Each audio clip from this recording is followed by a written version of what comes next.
Good morning, everyone.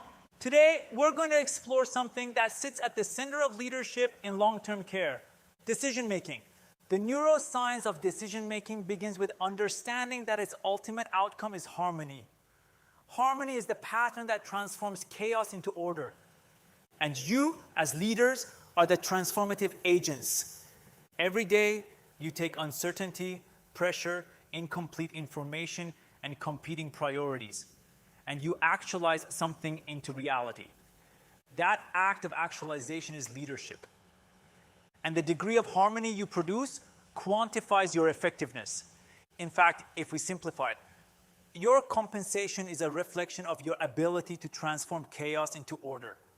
The system measures decision-making quality through outcomes, and outcomes are evaluated in very tangible ways. Neuroscientifically, every decision is a rapid-fire prioritization task. Not just speed, value-based clarity. And as healthcare leaders, you are the decision-making powerhouse behind the quality of care your residents receive. So let's start with perception. Your brain does not experience reality directly. It filters reality. It selects, it edits, it interprets. The brain constructs meaning through what we call the default mode network, the narrative engine that shapes identity, values, and worldview. Your story is simply the description of your value hierarchy that structures your perception. And that value hierarchy becomes the lens through which you see the world as your truth. That's why you don't experience life itself. You experience the version of life you focus on. This is where leadership begins. If you want to optimize decision-making, you must understand your internal hierarchy of values. We use the most scientifically validated value assessments in the world, the Values in Action framework, to help leaders align their internal compass with their external decisions. Because when your values and priorities align, something remarkable happens in the brain. You unlock a neurobiological edge, a state known as transient hypofrontality. You might know it as flow, zone, zen, che. Flow is a state of total immersion, total presence, peak cognitive performance. It is not about trying harder. It is about becoming one with the task. Flow enhances learning, productivity, creativity, innovation, and decision-making optimization. But flow is not accidental. It must be trained. Now let's move into the mechanics of the brain. When we talk about Neuroscience 101 in leadership, we're really talking about two key players. Number one, the prefrontal cortex, responsible for executive function, planning, strategic thinking, discernment. And number two, the limbic system, responsible for emotion, threat detection, urgency. Under stress, the limbic system overrides the prefrontal cortex. And in long-term care environments, stress is constant. So if we do not regulate emotion, we compromise decision quality.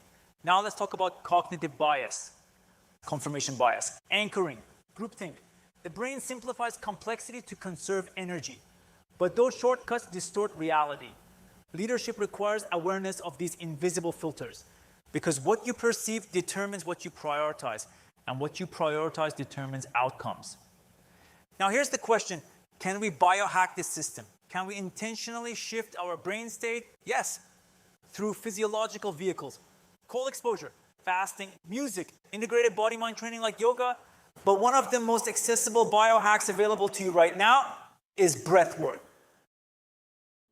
Sit comfortably with your back straight in an upright position, or lie down on your back with your arms by your side in a place that you shall not be disturbed.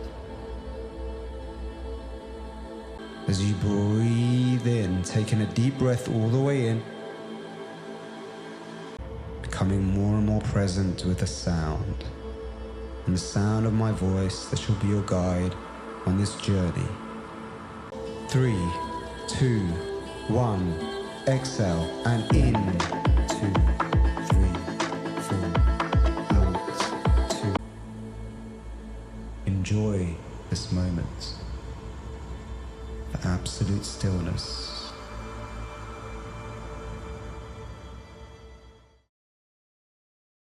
Breath regulates the nervous system. It lowers limbic reactivity. It restores prefrontal clarity. When you shift your emotional state, you shift perception. And when perception shifts, decision quality improves. Flow does not just happen. It is triggered by three elements. One, clear goals. Two, immediate feedback. And third, a balance between challenge and skill. It moves through four phases. Struggle, release, flow, recovery. But here's the reality in healthcare. Many leaders never fully enter flow because they are interrupted every 8 minutes. They never move through struggle long enough to reach immersion. So what does this mean for you? It means leadership is not about pushing harder. It is about aligning physiology, perception, and purpose. It means creating psychologically safe environments. Because when people feel safe, the prefrontal cortex engages. When they feel threatened, it shuts down. Culture is not a policy, it is repeated neural activation. Neurons that fire together, wire together. So today, as leaders, your responsibility is not only to make decisions, it is to regulate your internal state, to sharpen your value hierarchy, to create harmony out of chaos, and to remember, authentic expression is the true resurrection. So authenticity of process is the product. Optimization is not control, it is alignment. Flow through presence, through breathing, through loving yourself enough to regulate before reacting. That is neuroscience applied to leadership, and that is how we elevate care.